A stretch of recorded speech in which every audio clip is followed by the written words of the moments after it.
Hi everybody, I'm here to report on last night's 3-1 win for Rangers over Dundee United at Ibrox. And as you can hear probably from my voice, I'm still not feeling any better uh, from when I did this on Monday after the Aberdeen win. So I think I really will be brief because it's actually quite painful. How can I sum it up? A win, 3-1 win, comfortable win, still the same feelings, the odd flash of brilliance that makes you wonder if they could just reproduce that. Where could they have been this season? Take last night, I mean, we had 80% possession apparently by the end of the game. And in the first half, it was all us attacking, keeping the ball, attacking. But in 3 or 4 breakaways, Dundee United could have scored twice. Butland had to make a good save to stop them scoring. And the third time, he made a good save and it went to a corner. And from the corner, they go into the lead. I mean, they must have thought all their birthdays had come at once. I mean, totally dominated. And they had 2 or 3 attacks and they're 1-0 up in 20 minutes. So that was the worst bit of the game. It got better from then on, obviously.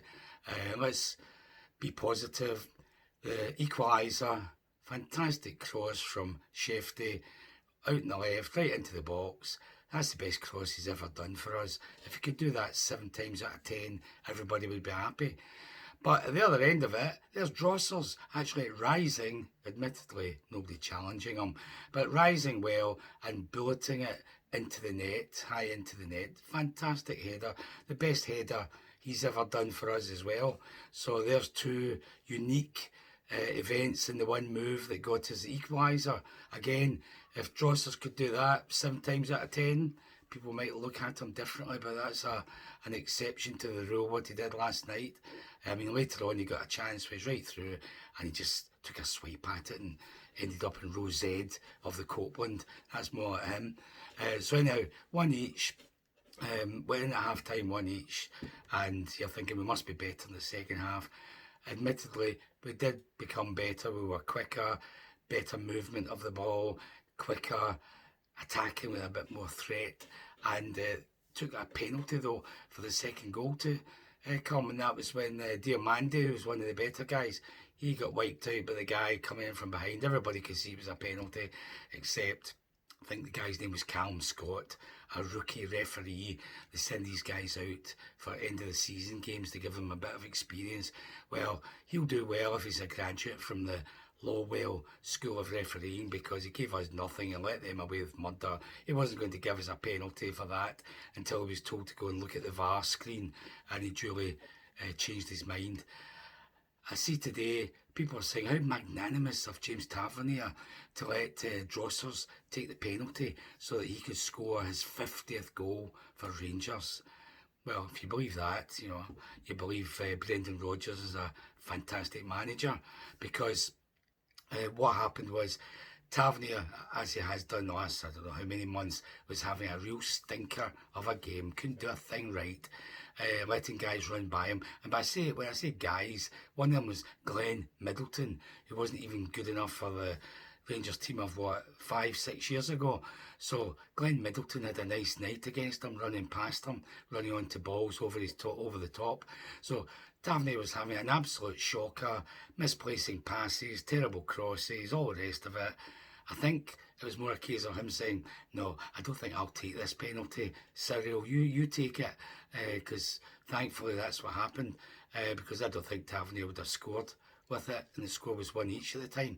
Cyril duly took it, terrible run up. I don't know what he was doing, a sort of hesitant, stuttering sort of run up, but he put it in the corner, so well done to him. But I thought he was going to miss it, so thankfully Tavernier didn't attempt to score, because he was having one of these nights. It's one of these seasons. He's got to go at the end of this season. See if a new manager continues with him in the team, never mind as the skipper of the team, we are really in trouble.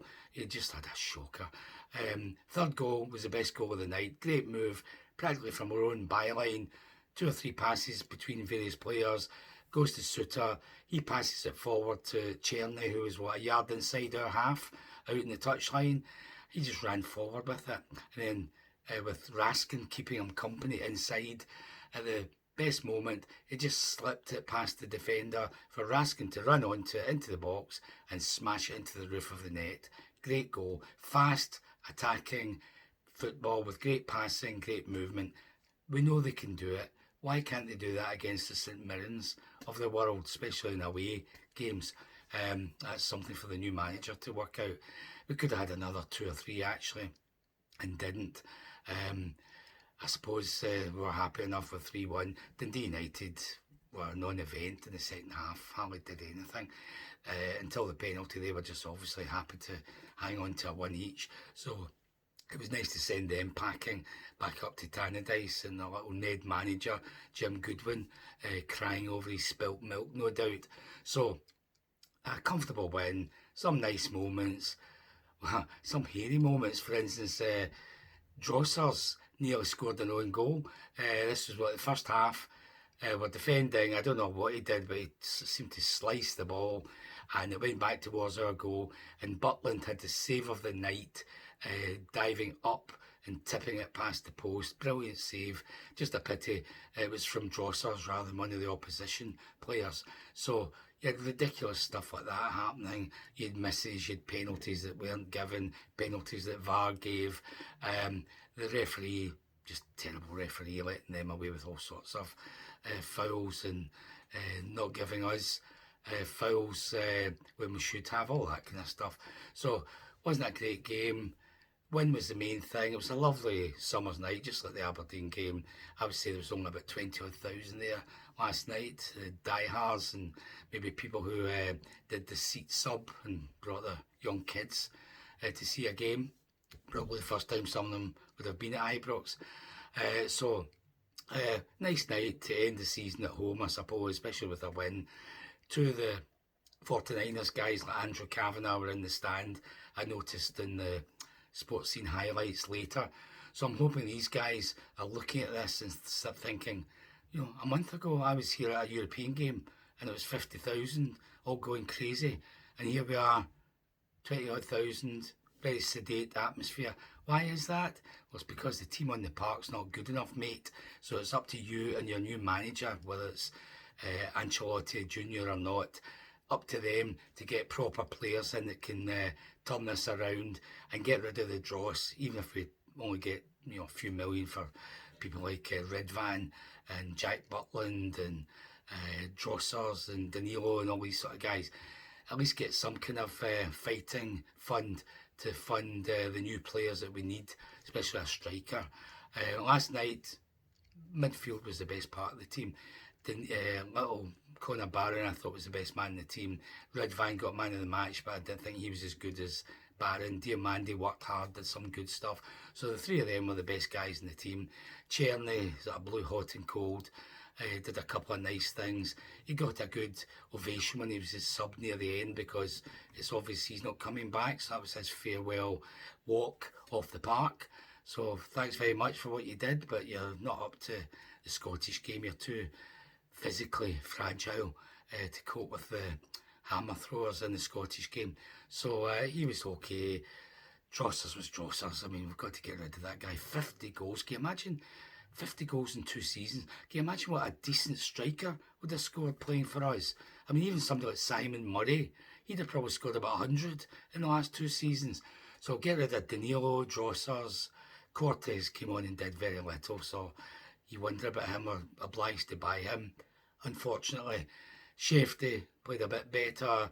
Suter was as usual. Same with Balogun, steady enough, but he shouldn't be signed on for another season. He's past it, really. He's not fit enough to play 2 games a week. And as for our captain, get rid of him. No fan is going to be outside Ibrox protesting to the 49ers group or the new manager if the first thing they do is get rid of Tavernier, because if they don't, they'll rue the day, because he'll just cost us, as he has done over the last couple of seasons. He'll just cost us, and we'll be back here next season wondering where it all went wrong. So let's finish with a win against Hibs at Easter Road on Saturday, and finish with three wins in a row, and look forward to next season and the transfer merry-go-round going on from, well, the end of this month, presumably. So I've said enough. I can hardly say any more. My voice is going. So I'll be back for my last report on Sunday, probably. So let's hope it's another cheerful one, if I can call this one cheerful.